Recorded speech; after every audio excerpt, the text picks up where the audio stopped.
নমস্কার বন্ধুরা, কেমন আছেন? আশা করি আপনারা ভালো আছেন। আমিও অনেক ভালো আছি। অনেক দিন পর একটা বড় ব্লগ নিয়ে আবার চলে এলাম। এটা একটা অন্যরকম ভিডিও। লোকনাথ পুজো ছিল আমার দিদার বাড়িতে, তো সেখানেই সেদিন আমি গিয়েছিলাম। তো চারপাশে কিছু কিছু ভিডিও তোমাদের সাথে শেয়ার করছি। গাছপালা এখানে যে গলিতে থাকে দিদারা, ওই গলিতে প্রচুর প্রচুর গাছ আছে। আর সামনে বড় মাঠ, বড় মাঠে অনেক গাছ আছে, বেল গাছ আছে, অনেক রকমের ফুল গাছ আছে, পেয়ারা গাছ আছে। তারপরে দেখো আমি চলে এসেছি ঠাকুর ঘরে দেখতে, লোকনাথ ঠাকুর। আর ও আমাকে এখানে খুলে দিচ্ছে। আমি তো জানি না লকটা কীভাবে খুলতে হয়, ঠাকুর ঘরের দরজাটা। ও এসে আমাকে খুলে দিচ্ছিলো, বলছিল দেখো এভাবে খুলতে হয়। আমি ওর সাথে চলে গিয়েছিলাম পুচকির সাথে। আর প্রচণ্ড রোদ ছিল, ভিডিওটা যা হোক করে নিয়েছি একটা শর্টস। আর এখন দেখো রান্না হচ্ছে, যেহেতু লোকনাথ পুজো দিদা করে প্রত্যেক বছর, তাই কিছু না কিছু রান্না হয়। খিচুড়ি আরও অনেক রকমের রান্না হয়েছে, তোমাদের সাথে শেয়ার করব। দেখো এখানে কি হাসি, মানে আমাকে পেলে ওর হাসি আর ধরে না, খুব ভালোবাসে আমাকে। তো ওর নাম হচ্ছে শালিক, তোমরা তো জানো যারা শর্টস দেখো। তো এখানে দেখে নাও কি কি রান্না হয়েছিল, দিদার মুখ থেকে শুনে নাও আমরা কি কি রান্না করেছিলাম সেদিন। ভগবানের ভোগ যেহেতু, যে কোনো প্রকারে কিন্তু তাড়াহুড়ো করে হোক কমপ্লিট হবেই। আর কিন্তু খেতে কিন্তু দারুণ দারুণ টেস্টি হয়। আমি হুম সবজির তরকারি, হুম এটা খিচুড়ি, আচ্ছা, এটা পটল ভাজা, এটা মিষ্টি।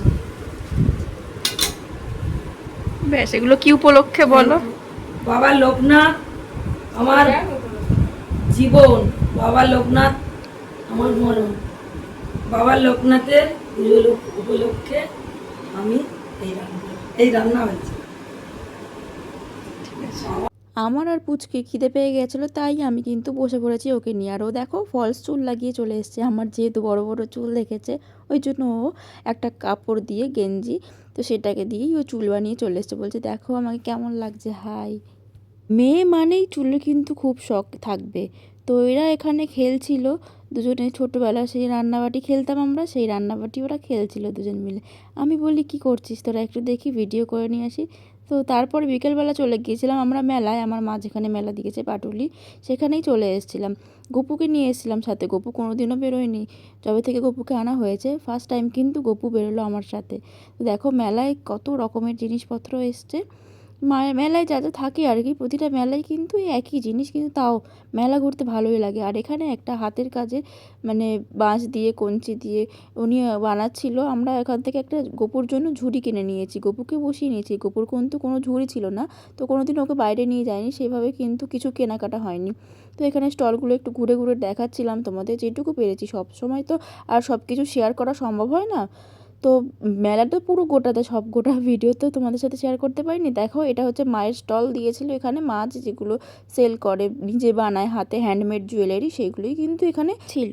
আর আমি তো মেলায় গিয়ে সেরকম কিছু কিনি না, প্রত্যেকবারে যা যা দেখি সেইগুলোই একটু দেখে দেখে চেষ্টা করি ভিডিও করার, আর কি, আর কিছুই না। আমার একটাই উদ্দেশ্য যে ভিডিও তুলবো আর ফটো নেব, ব্যাস, আর মেলা ঘুরবো। আর কি, মেলায় তো প্রতিটা বারেই তো একই একই জিনিস। আর এখানে লোকসঙ্গীতের গান হচ্ছিল, বাজনা হচ্ছিল। আমি আর দিদা একটু ঘুরছিলাম, মেলাটা ঘুরছিলাম। তারপর একটুখানি পাটুলিতে হাওয়া খেতে এলাম। পাটুলিতে কিন্তু খুব হাওয়া দেয় এখানে, কিন্তু প্রতিটা মানে যারা যারা থাকে আশেপাশে, তার প্রতিটা মানুষই কিন্তু আসে বিকেলবেলা টাইমে। আর এখানে নচিকেতার চা, তোমরা তো জানো এখানে নচিকেতার চা কতটা ফেমাস আর কতটা ভিড় হয় সব সময়। আমাদের যেহেতু ভেজ ছিল, আমরা তাই একটু ভুট্টা নিয়ে নিয়েছিলাম, কর্ন নিয়েছিলাম। এখানে বসে বসে, ঝিল ছিল একটা, ঝিলে খুব সুন্দর হাওয়া দিচ্ছিল, আমরা দুজনে এখানে বসে বসে খাচ্ছিলাম। আর দিদাকে বলছিলাম তোমার বর তো কোনোদিনও তোমাকে এরকম করে নিয়ে আসেনি প্রেম করতে, তাই আমি তোমাকে নিয়ে চলে এলাম। দেখো এখানে বসে বসে তুমি আর আমি গল্প করি। ভিডিওটা আর বেশি বড় করলাম না, চলুন আজকে আসি, দেখা হবে অন্য কোনো ভিডিওতে। সবাই ভালো থাকবেন, সুস্থ থাকবেন, থ্যাংক ইউ।